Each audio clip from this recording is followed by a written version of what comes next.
Good morning, good afternoon, good evening, wherever you are. Thank you for joining us. We really, really appreciate it. We're going to bring you the latest in AI news, no matter how crazy, how wild it is. And we're going to share it with you, our perspective and our thoughts.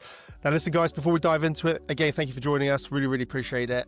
Hit that like, hit that subscribe. Say hi in the comments. We want to hear from you.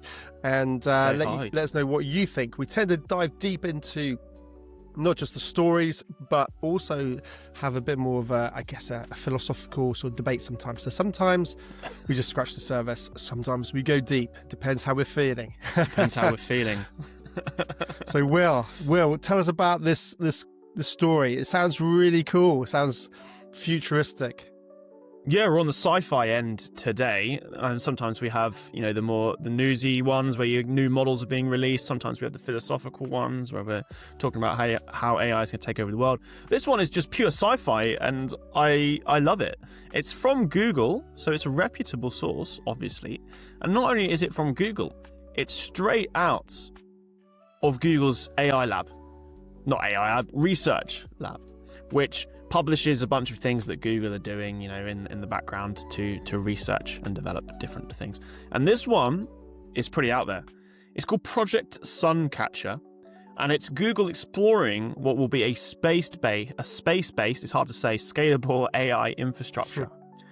And what this essentially is aiming to do is to harness the sun's power, because in orbit, obviously, solar is a very good source of energy. And they're going to be launching a bunch of satellites, or their aim is to launch a bunch of satellites. At the moment, they're just going to be doing some experimentation by sending, a couple of satellites up in, 2027? 2027. I think 2027. Prototypes. Yeah. And they're going to be sending up some prototypes with what they have on board is called TPUs, which stands for tensor processing units, which is a great way to train and run large language models and other AI models. And yeah, the aim is to basically build out what is essentially space data centers, interconnected satellites, all at low orbits, training and running AI models, which is purely sci-fi. And I love it. And I think this is again another fantastic thing about AI is it's now forcing us to think about other means of running this AI, other areas of technology and science are being pushed as a frontier directly because of the need for AI as a technology. Ben, what does it say to you when you read something like this? Oh man, it just it's like I'm imagining what it's going to be like in 100 years. That if I was alive in that time, which I doubt we will be. But it's just, we'll be on a spaceship and we'll be, rocketing all over the place. It sounds wild. We'll have AI that's, that's on device, because when we go deep space, we'll be at satellite ranges. But actually, when we're a little bit closer, there'll be interconnected web of satellites for maybe, we need to, update a model or whatever. So we won't necessarily have to land back on Earth or Mars or wherever we go.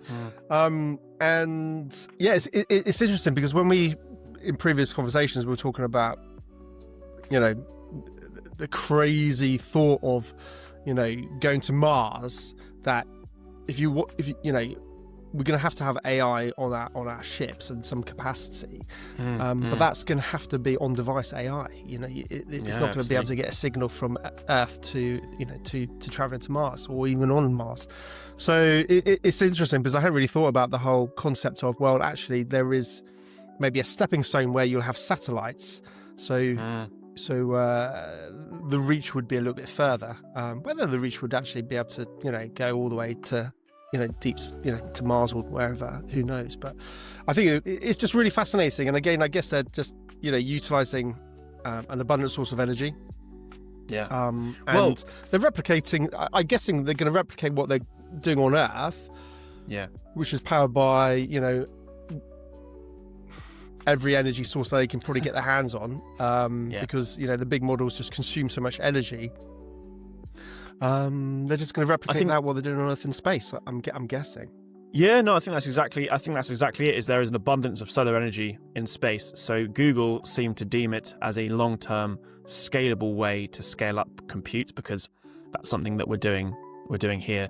Slowly but surely, we're spending, all frontier companies are spending more and more money, huge sums of money, on data centers, on GPU clusters, on scaling models, because at the moment, our best law that we have for making better AI models is the scaling law. If you chuck more compute, more data, and more time at a model, it almost always it consistently gets better. And you hit ceilings along the way, architectural ceilings or algorithmic ceilings, but the moment you take that ceiling away, you solve the problem, the scaling law resumes. Like every time you think you're plateauing out there, you solve some other problem, and then the scaling law continues. So that's what's happening here. Is, a few years ago, or a year ago, most companies were spending, give or take, $1 billion on compute power. As the years go on, we're going to be hitting 5-10 billion if we're not already there in some of these companies. And then by 2030, some companies are estimating $100 billion spend on compute.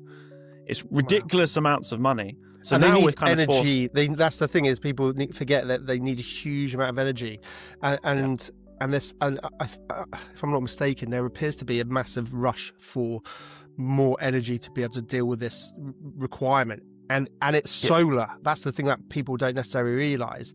It's solar energy that they need, because it's more imminent. It's quicker. Yes, you're relying on whether it's sun or not, but nuclear is going to be too slow for now, because they need to build up power stations. That takes time. China, by all accounts, are absolutely. I don't know any of the statistics, but you'll be able to look it up. But basically, they are producing massive amounts of solar farms, which is off the scale, because I think they see this as part of the reason, and I think there's a massive supply shock that's needed almost. That the amount of energy is required, and solar is the key. I wonder, thinking about it, whether that we're talking about the satellites in space, whether that will actually, I'd imagine it would, but whether it would actually, we're talking about as solving a space problem for AI, but actually, is it going to help solve and maybe even drive down the cost of the amount of solar that we need, solar energy on Earth? Because obviously on Earth, you've got maybe more restrictions, whether that's land costs, whether that's bureaucracy, that's planning, or, X, Y, Z. Think of a million hurdles. But in space, I wonder if it's going to be easier in some respects. Obviously, it's not easy to launch a rocket, but I wonder if that's a thought as well, whether it's going to help increase the capacity on Earth. Yeah, no, 100%. I think that there is an energy problem, as we need to put more compute to keep up with the demand to run these AI models, but also train smarter and better ones. Because what we want to do is hit a level where these AI models are helping train themselves. Well, they already are to a degree, but be able to do proper AI research to advance it beyond what we can do. And there's a couple ways that people are looking to do that, and it's forcing us to think of new ideas. One of them is indeed solar, and by launching satellites into space, solar energy is so much more effective than it is down here on Earth. The second one, interestingly, which is an area I'm quite interested in, is nuclear fusion. There's a lot of research and development. OpenAI have always invested in it, in the research of nuclear fusion, which will be the golden bullet for all. You'll be able to create so much, and unlike nuclear fission, which is what nuclear power plants that you know of now do, which is where you're smashing big atoms apart and breaking them apart. Nuclear fusion is doing the opposite, where you're taking two tiny atoms, bringing them together, and that creates huge amounts of energy. That will be the golden bullet for powering AI, because that creates just massive amounts of energy, clean energy as well.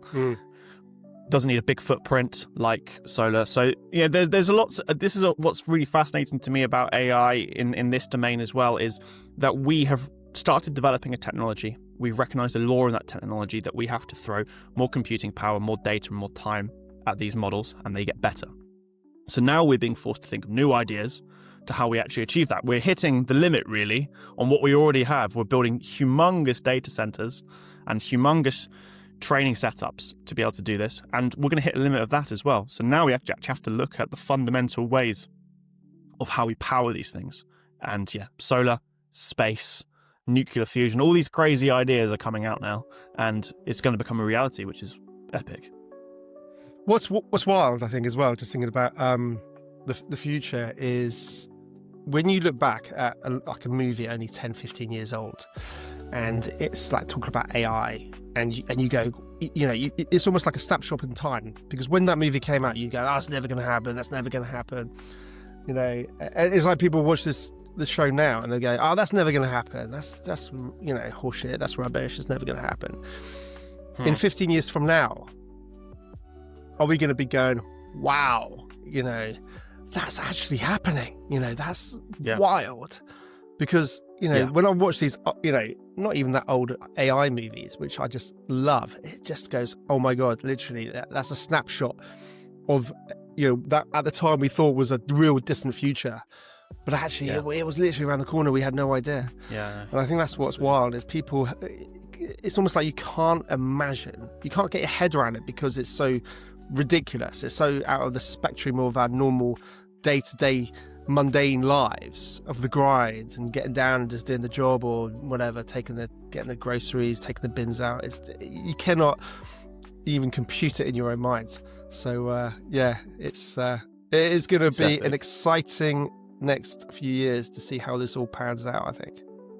Oh, amazing. Yeah, exactly. I love watching it happening and getting involved in the discussions as well. It's awesome. Mate, awesome. Listen, guys, let us know what you think. Tell us if we're crazy. Tell us if you've got a different perspective. Tell us if there's something to add to the conversation as well, because we're learning, and we want to just constantly have these sort of thoughts and debates and conversations. So hopefully you got some value out of it. Let us know. Keep tuned in, and we'll keep bringing you the latest in AI news and sharing our views. Take care, guys. Bye. Cheers, guys.